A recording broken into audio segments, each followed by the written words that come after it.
Hello दोस्तों, आप सब कैसे हैं। मेरा नाम है प्रफुल्ल कुमार। आज मैं एक नया यूट्यूब वीडियो बना रहा हूं। इस यूट्यूब वीडियो में मैं आपसे देश विदेश के विभिन्न मुद्दों के बारे में बातचीत करूंगा। दोस्तों, मैं इन दिनों बिहार में हूं। बिहार में काफ़ी बारिश हो रही है। खेती का काम ज़ोर शोर से चल रहा है और हर तरफ पानी लगा हुआ है। दोस्तों, सबसे पहले आज मैं कोरोना वायरस के बारे में बातचीत करूंगा। दोस्तों, आपको खबर मिला ही होगा कि कोरोना वायरस की वजह से अमिताभ बच्चन और उनके बेटे अभिषेक बच्चन भी संक्रमित हो गए हैं। उन्हें हॉस्पिटल में एडमिट कराया गया है। एक अन्य अभिनेत्री रेखा के आवास पर भी उनका एक सिक्योरिटी गार्ड कोरोना वायरस की वजह से संक्रमित हो गया है और उनके बंगले को सील कर दिया गया है। अगर मैं पूरी दुनिया में कोरोना वायरस के मसले को लेकर बातचीत करूं तो अब तक कोरोना वायरस की वजह से 1,25,04,363 लोग संक्रमित हो चुके हैं, जिसमें से 5,59,585 लोग मारे जा चुके हैं और बहुत सारे लोग रिकवर भी हो गए हैं। कोरोना वायरस से संक्रमित होकर फिर से ठीक हो गए हैं। अगर मैं भारत के बारे में बातचीत करूं तो भारत में अब तक 8,23,000 लोग कोरोना वायरस की वजह से संक्रमित हुए हैं, जिसमें से 20,000 से ज़्यादा लोग मारे जा चुके हैं और बहुत सारे लोग ठीक भी हो चुके हैं। इस कोरोना वायरस की वजह से भारत देश में एक बार फिर से लॉकडाउन लगाने की नौबत आई है। देश के विभिन्न शहरों में फिर से लॉकडाउन लगाना पड़ा है ताकि कोरोना वायरस के बढ़ते मामले और इससे हो रही मौतों के सिलसिलों को रोका जा सके। चीन से निकले इस बीमारी की वजह से पूरी दुनिया में कोहराम मचा हुआ है। मेरे पास एक डाटा है जिसके अनुसार अब तक पूरी दुनिया की अर्थव्यवस्था को कोरोना वायरस की वजह से करीब 3 ट्रिलियन अमेरिकी डॉलर का नुकसान हुआ है। यह जर्मनी के कुल जीडीपी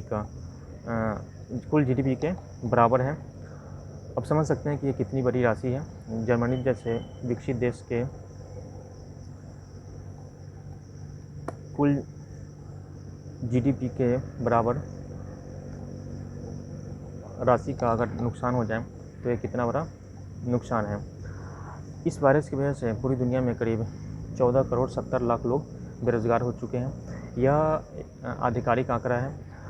हकीकत में ज़्यादा लोग बेरोज़गार होंगे और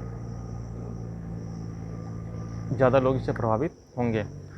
भारत में ही करीब 123 मिलियन लोग बेरोज़गार हो चुके हैं और जॉब छूटने की वजह से बहुत सारे लोग शहर को छोड़कर गांव की तरफ लौट गए हैं। कोई भी ये नहीं कह सकता कि यह मामला कब ख़त्म होगा और लोग कब काम पर लौट पाएंगे। हालांकि आईटी इंडस्ट्री में अब काम शुरू होने लगा है। आप आईटी इंडस्ट्री को ज़्यादा दिन तक बंद नहीं रख सकते। आईटी इंडस्ट्री अगर बैठ जाएगी तो आपके एटीएम काम नहीं कर पाएंगे, इंटरनेट काम नहीं कर पाएंगे। बहुत सारी ऐसी ज़रूरी सुविधाएं हैं जिसके लिए आईटी इंडस्ट्री का काम करते रहना ज़रूरी है। दुनिया के बहुत सारे देश कोरोना वायरस के वजह से पीड़ित हैं, जिसमें से अमेरिका, ब्राज़ील, भारत, रूस, Peru, Spain, Chile, Britain, Mexico, Iran प्रमुख हैं। अन्य देश भी कोरोना वायरस के संक्रमण और इस महामारी का सामना कर रहे हैं। अब चलते हैं दूसरे मुद्दे की तरफ। मैं अब चीन के बारे में बातचीत करूंगा। चीन में इन दिनों काफ़ी बारिश हो रही है और चीन के कई इलाकों में बाढ़ आया हुआ है। बहुत सारे लोग बाढ़ में बह गए, बहुत सारी गाड़ियां बह गई और चीन के बहुत सारे इलाके जिसमें वुहान भी शामिल हैं, वहाँ पर बाढ़ की वजह से तबाही का आलम है। चीन में एक दूसरा मुद्दा भी चल रहा है। इन दिनों चीन ने हांगकांग में नेशनल सिक्योरिटी लॉ लागू किया है। आपको पता ही होगा कि चीन में हांगकांग एक ऑटोनॉमस रीजन है।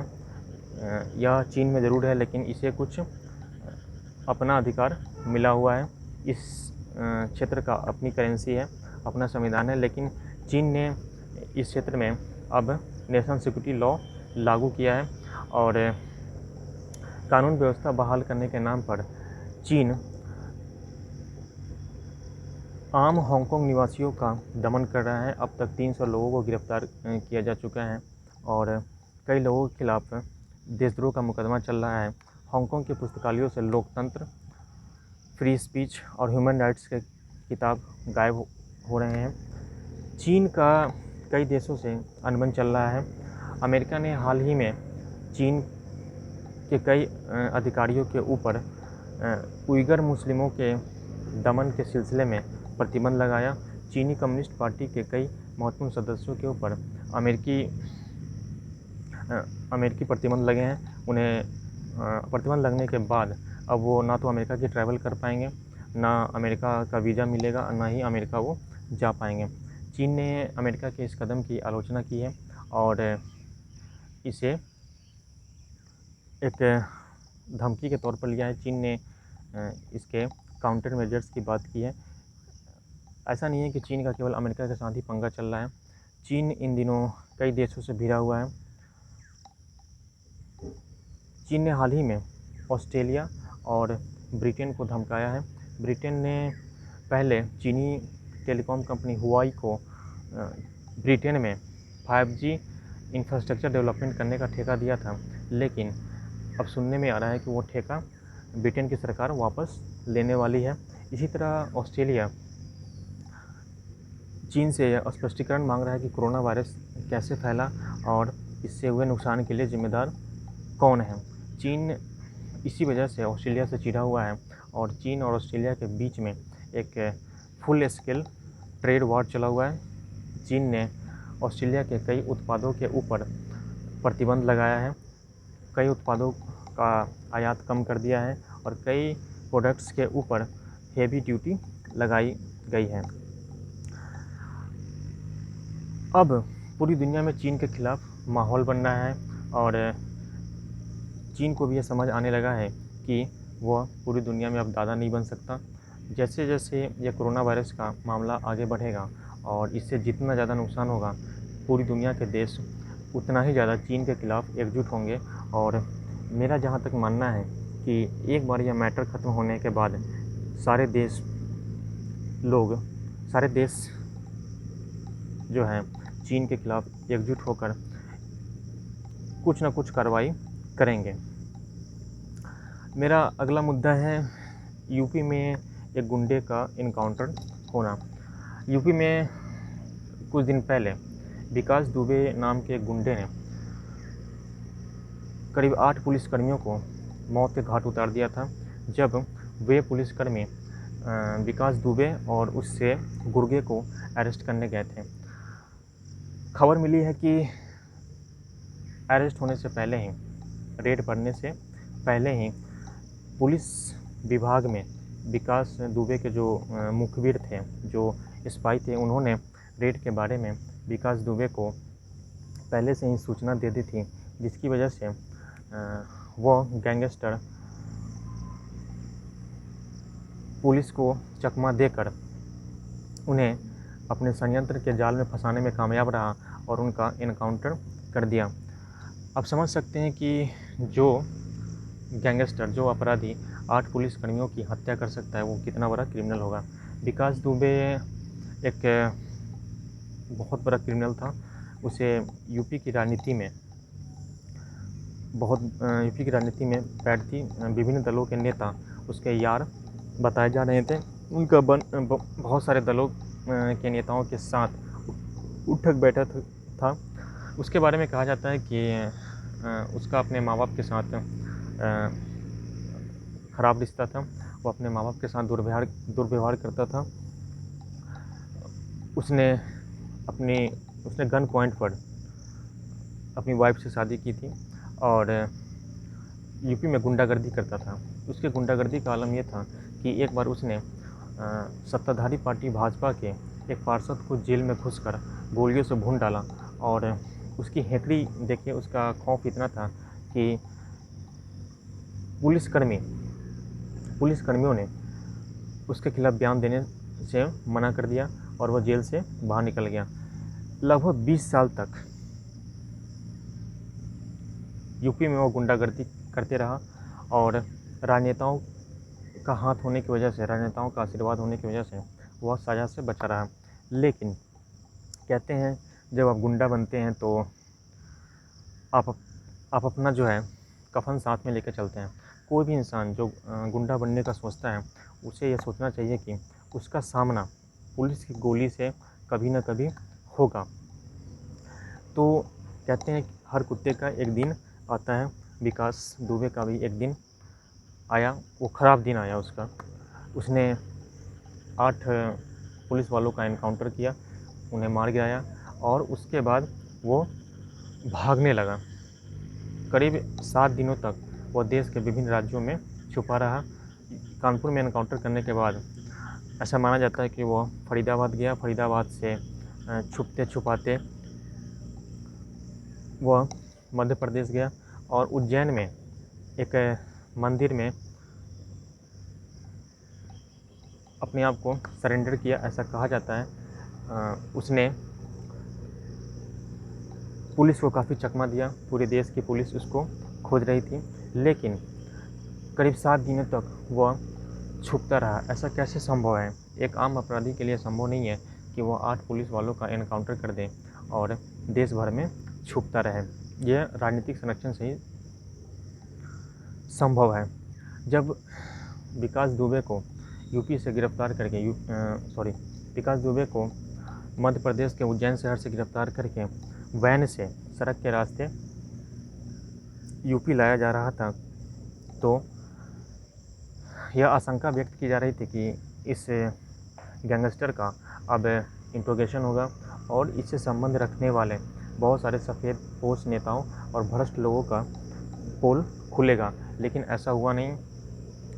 सोशल मीडिया में एक वायरल वीडियो के अनुसार जब वो अपराधी उज्जैन में गिरफ्तार हुआ और उसे कानपुर ले जाने की प्रक्रिया शुरू हुई, तो किसी एसआई ने अपने साथियों से बातचीत के दौरान कहा कि विकास दुबे सुरक्षित कानपुर नहीं पहुंच पाएगा, उसका एनकाउंटर कर दिया जाएगा। और ऐसा हुआ ही। विकास दुबे के काफिले के पीछे मीडिया की गाड़ियां लगी हुई थी। मीडिया इस घटना को बड़े चाव से फॉलो कर रहा था, लेकिन जब पुलिस को एनकाउंटर करना होता है तो वो किसी की नहीं सुनते। ऐसा माना जाता है कि विकास दुबे का जो साठगढ़ था वो यूपी के विभिन्न प्रभावशाली राजनेताओं से था और इसी वजह से क्योंकि राजनेताओं का पोल न खुले, इसी वजह से उसका एनकाउंटर कर दिया गया।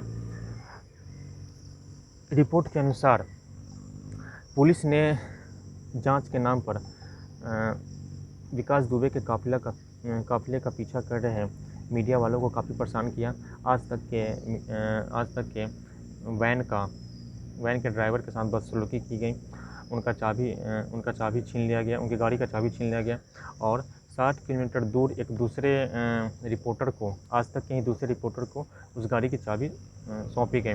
जब एनकाउंटर करने से 15 मिनट पहले एक चेक पॉइंट पर उस